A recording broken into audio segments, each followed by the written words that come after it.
जय श्री राधे दोस्तों, केपी की वाणी चैनल में आपका स्वागत है। माता रानी का आशीर्वाद पाने हेतु कमेंट में जय माता दी अवश्य लिखें। वहीं अगर आप महाकाल के भक्त हैं तो कमेंट में हर हर महादेव अवश्य लिखें। यकीन जानिए माता रानी संग महादेव की कृपा आप पर और आपके पूरे परिवार पर अवश्य बरसेंगी और आप सब परिवार स्वस्थ एवं सुखी रहेंगे।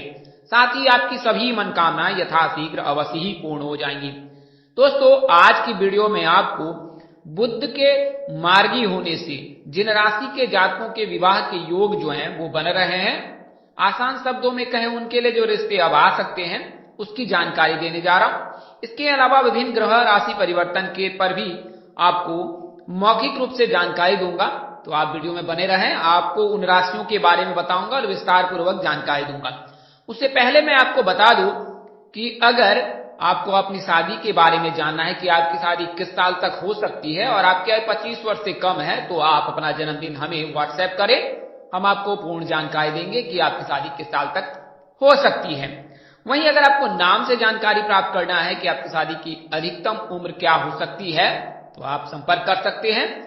ऐसे जातक जो प्रेम प्रसंग में हैं और प्रेम विवाह करना चाहते हैं और यह प्रेम विवाह आप माता पिता की सहमति से करना चाहते हैं, तो वे जातक भी संपर्क कर सकते हैं व्हाट्सएप के जरिए, फोन कॉल के जरिए, सामान्य संदेश के जरिए। वहीं ऐसे जातक जो बड़े ही समय से, लंबे समय से परेशान हैं, उनकी शादी नहीं हो रही, शादी तय होती है, किसी न किसी वजह से उसमें व्यवधान आ जाता है, कोई न कोई इसमें टांग अड़ा देता है। आसान शब्दों में कहें तो शादी में बाधा आ जाती है, शादी तय नहीं हो पा रही, रिश्ते तय नहीं हो पा रहे, रिश्ते मिल नहीं पा रहे, किसी को आप पसंद नहीं और कोई आपको पसंद नहीं कर रहा, कुछ ऐसी स्थिति बनी हुई है। तो ऐसी स्थिति क्यों बनी हुई है और आपकी आयु 28 वर्ष से अधिक हो चुकी है, तो यह आपको बता दूं कि कुंडली में कई प्रकार के दोष लगते हैं और उन दोषों के लगने पर जो है शादी में बाधा आती है। सबसे जरूरी है कि पहले आप कुंडली विश्लेषण कराएं, प्रकांड पंडित व ज्योतिष से संपर्क कर, और फिर आपको बारीकी से यह पता चलेगा कि आपकी शादी में क्यों बाधा आ रही है। मंगल के अस्त रहने पर, बुध के अस्त रहने पर, शुक्र के अस्त रहने पर, सूर्य के अस्त रहने पर, गुरु के अस्त रहने पर शादी में बाधा आती है।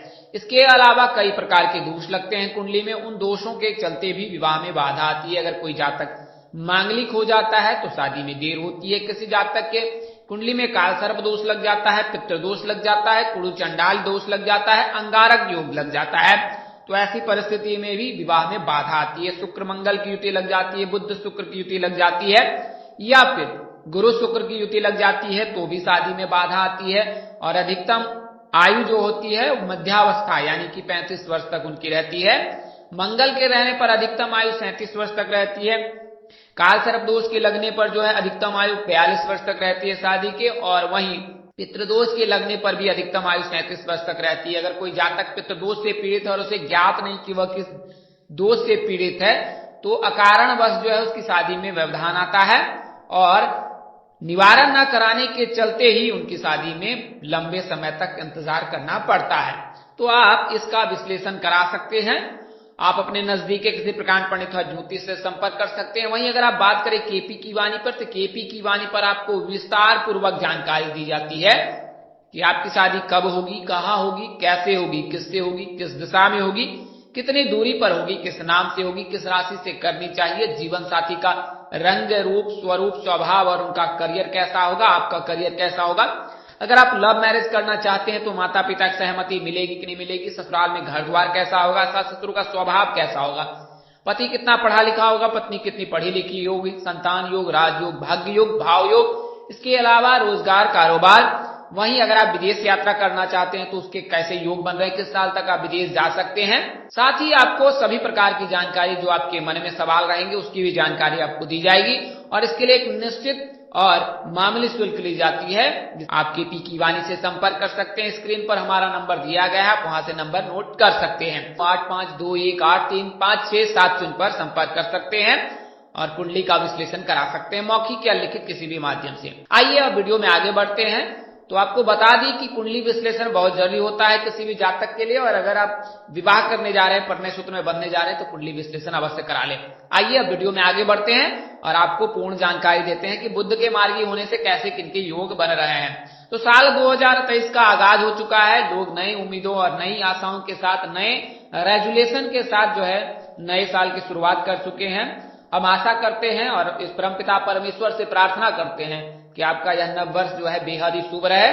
तो आइए अब मैं बता दूं कि जो बुध का जो है राशि मार्गी होना, बुध जो है वर्तमान समय में अस्त हो रखा है।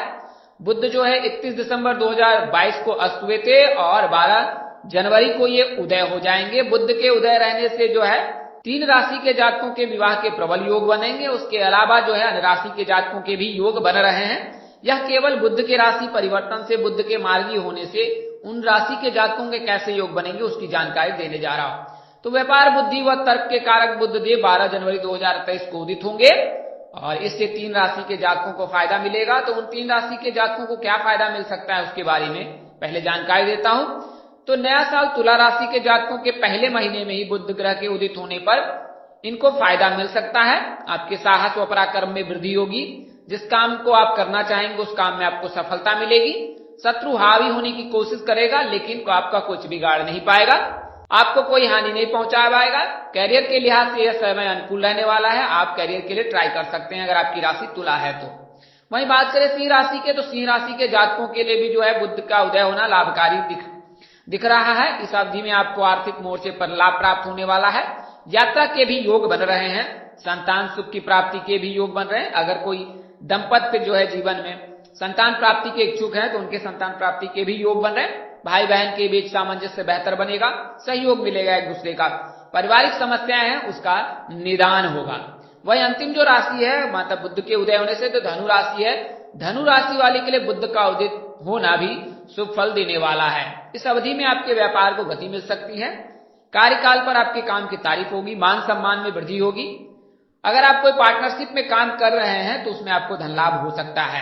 अविवाहितों के लिए प्रस्ताव आ सकता है। तो जो धनु राशि के जातक हैं उनके लिए तो यह साल बेहद ही शुभ रहने वाला है और 100% उनके विवाह के योग बन रहे हैं। बुध के उदय होने से इनके लिए विवाह का प्रस्ताव भी आ सकता है और कुल मिलाकर कहे तो 12 जनवरी के बाद आपके लिए विवाह प्रस्ताव आ सकता है और 17 जनवरी के बाद जो है आपके लिए रिश्ता तय ही हो जाएगा क्योंकि 7.5 आप पर समाप्त होने वाली है। और 17 जनवरी से लेकर जो है आपके 22 अप्रैल के मध्य जो है शादी होने के 100% योग बन रहे हैं। तो धनु राशि के जातकों को इससे फायदा मिलने वाला है। बुध के उदय होने से कई जातक हैं उनकी कुंडली में बुध अस्त हो रखा है, उनके लिए मैं यह बता दूं कि बुध के उदय होने से आपकी कुंडली में जो है बुध का उदय हो रहा है और बुध के उदय होने से आपके लिए रिश्ते भी आ सकते हैं, रिश्ते तय भी हो सकते हैं और 22 अप्रैल से पहले आपके परिणय सूत्र में बंधने के प्रबल योग हैं। इसके अलावा जनवरी महीने में भी आपके विवाह के 100% योग बन रहे हैं। इसके अलावा वर्तमान समय में गुरु जो है वो मीन राशि में गोचर कर रखे हैं। मीन राशि के जातकों के लिए शुभ समय है। हालांकि 7.5 का पहला चरण प्रारंभ होगा 17 जनवरी से, तो आपको सतर्क रहने की आवश्यकता है। भगवान शिव जी के शरण चरण में रहिए और महामृत्युंजय मंत्र का जाप कीजिए रोज। अगर आपके पास पर्याप्त समय है तो आप शिव जी की याचना अवश्य करें, प्रार्थना अवश्य करें। इसके अलावा जो है कुंभ राशि के जातक, मकर राशि के जातकों पर 7.5 द्वितीय और तृतीय चरण चलने वाला है। वहीं बात करें कि मकर राशि के जातकों के लिए तो भी शुभ समाचार मिलने वाला है कि मकर राशि के जातकों के वर्तमान समय में कुंडली में जो है वो शुक्र का गोचर हो रखा है। तो शुक्र जो है सुख और ऐश्वर्य का कारक माना जाता है, तो आपको लाभ मिलने वाला है इस समय में। खासकर अगर खरमास समाप्त होगा उसके पश्चात आपके लिए कोई ना कोई शुभ समाचार अवश्य मिलने वाला है। खासकर अविवाहितों के लिए तो भी विवाह प्रस्ताव आ सकता है और 17 जनवरी के पश्चात आपके रिश्ते तय हो सकते हैं। तो यह तो जानकारी मैंने आपको दी है कि बुध के राशि उदय होने से क्या क्या होने वाला है, किस राशि के जातकों की विवाह के योग बनने वाले हैं। आइए अब मैं आपको उनकी दिशा, दूरी और उनके नाम बता देता हूं जिनसे आप परिणय सूत्र में बंधने वाले। तो अगर आप धनु राशि के जातक हैं तो उत्तर पूर्व दिशा में आपकी शादी होने के प्रबल योग हैं, यानी उस दिशा से आपके लिए रिश्ते आ सकते हैं। दूरी की बात करें तो यह जीवन साथी के भाव में जो जिस राशि का गोचर रहता है या जिस राशि की उपस्थिति रहती है उसके आधार पर ज्ञात की जाती है। तो आप केपी की वाणी से संपर्क कर सकते हैं। वहीं बात करें तुला राशि की, तो तुला राशि के जातकों के लिए जो है दक्षिण दिशा से परिणय सूत्र में बंधने के प्रबल योग हैं और उस दिशा से रिश्ते आ सकते हैं।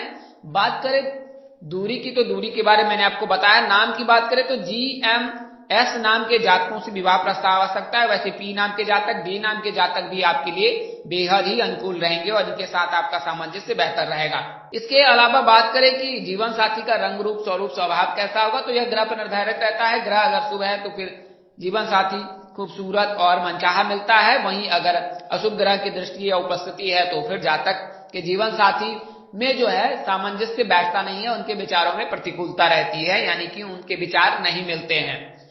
तो यह तो तुला राशि के जातकों की। और जो दूसरी राशि सिंह राशि के जातक बड़े ही निडर होते हैं, प्रेम प्रसंग में पड़ने वाले होते हैं और प्रेम विवाह करने के इच्छुक होते हैं। तो अगर आपकी राशि सिंह है तो आपके लव मैरिज के प्रबल योग हैं, और बुध के राशि परिवर्तन से, बुध के मार्गी होने से सिंह राशि के जातकों के लव मैरिज के योग बन रहे हैं। साथ ही आपके लिए जो विवाह प्रस्ताव 12 जनवरी से आने वाला है, और आपके लिए जो है शुभ समाचार आ सकता है, और आने वाले समय में आप परिणय सूत्र में बंध सकते हैं। तो यह तो जानकारी मैंने आपको इन 3 राशियों की दी है। इसके अलावा मीन राशि के जातक के विवाह के प्रबल योग हैं, वहीं वृषभ राशि के जातकों के लव मैरिज के प्रबल योग हैं, और आने वाले दिनों में जो है मेष राशि के जातकों के विवाह के योग प्रबल बनेंगे, जब राहु के गोचर के साथ जो है गुरु का भी गोचर होगा मेष राशि में। तो कुल मिलाकर कहे तो यह वर्ष उन राशि के जातकों के लिए बेहद शुभ रहने वाला है जिनमें गुरु का गोचर है, शुक्र का गोचर होने वाला है या शुक्र का गोचर हो रखा है, तो उनके लिए बेहद शुभ है। केवल मकर राशि, कुंभ राशि, मीन राशि के जातकों को थोड़ा सा स्ट्रगल करना पड़ेगा, अन्यथा जो है कई राशि के जातकों को लाभ मिलने वाला है। तो दोस्तों, इस वीडियो में मैंने आपको उन 5 राशियों की जानकारी दी है जिनके विवाह के योग जनवरी महीने में है, फरवरी महीने में है और मार्च महीने में है। 12 मार्च तक इनके शादी होने के 100% योग हैं। अगर आपको यह जानकारी पसंद आई है तो वीडियो को सब्सक्राइब। यह जानकारी आपको ज्योतिष, पंचांग, मान्यता, धर्म ग्रंथों और ग्रह राशि परिवर्तन के आधार पर दी है। हमारा उद्देश्य महज आपको सूचना पहुंचाना था। आप इसे सूचना ही तो ले, इसके अतिरिक्त अगर आप इनको मानते हैं, अपनाते हैं तो उपयोग करते हैं, तो उससे पहले अपने नजदीक के किसी प्रकांड पंडित अथवा ज्योतिष से संपर्क कर ले और उसके पश्चात ही इन चीजों को अपनाएं। आप केपी की वाणी से भी संपर्क कर सकते हैं। वैसे केपी की वाणी पर एक नया सेगमेंट शुरू हो रहा है कि अगर आप अपने दोस्तों, रिश्तेदारों और किसी खास को जन्मदिन की शुभकामनाएं देना चाहते हैं और आप अपना नाम जो कॉन्फिडेंशियल रखना चाहते हैं, तो आप संपर्क कर सकते हैं। आप अपने जो है दोस्त, रिश्तेदार या खास उनका नाम और उनकी जन्म डेट अवश्य बताएं। हम आपको केपी की वाणी के अगले वीडियो में उनका नाम बताएंगे और उन्हें जन्मदिन की ढेर सारी शुभकामनाएं देंगे, और यह एक खास उपाय बताएंगे जिन्हें करने से उनके जो है जीवन में तरक्की, उन्नति की राह प्रशस्त होंगे। तो आप अपना और अपने दोस्त का जन्मदिन और नाम हमें व्हाट्सएप कर सकते हैं। तो इस नए सेगमेंट में आप हिस्सा ले सकते हैं। इस तरह की वीडियो देखने के लिए हमारे चैनल के डैशबोर्ड अथवा प्लेलिस्ट पर जाएं और अपने राशि अनुसार वीडियो अवश्य देखें। तो दोस्तों, आपको यह जानकारी कैसी लगी, लाइक, कमेंट, शेयर कर हमें अवश्य बताएं। अगर आप मेरे चैनल पर पहली बार विजिट करें, चैनल के कार्यक्रम पसंद आए तो चैनल को सब्सक्राइब करें, साथ ही बेल आइकन को प्रेस करना ना भूलें। माता रानी की कृपा से आपके चेहरे पर हमेशा मुस्कान बनी रहे, आप परिवार स्वस्थ एवं सुखी रहे। आप सभी के प्यार और स्नेह के लिए आप सबको हृदय से धन्यवाद करता हूं। आप लोग इसी तरह हमारे साथ जुड़े रहें। इन्हीं शुभकामनाओं के साथ आपसे विदा लेता हूं। तो जल्द एक नई वीडियो और एक नई जानकारी लेकर आपके समक्ष हाजिर होऊंगा। तब तक के लिए मुझे इजाजत दें। आप जहां रहे मस्त रहे, स्वस्थ रहे, व्यस्त रहे। माता रानी का असीम कृपा पर बरसती रहे। परमपिता परमेश्वर आपको सद्बुद्धि, सत्मार्ग और आगे बढ़ने की शक्ति दे। नमस्कार, जय श्री राम दोस्तों, जय श्री कृष्णा, जय माता दी, जय वाहिगुरु।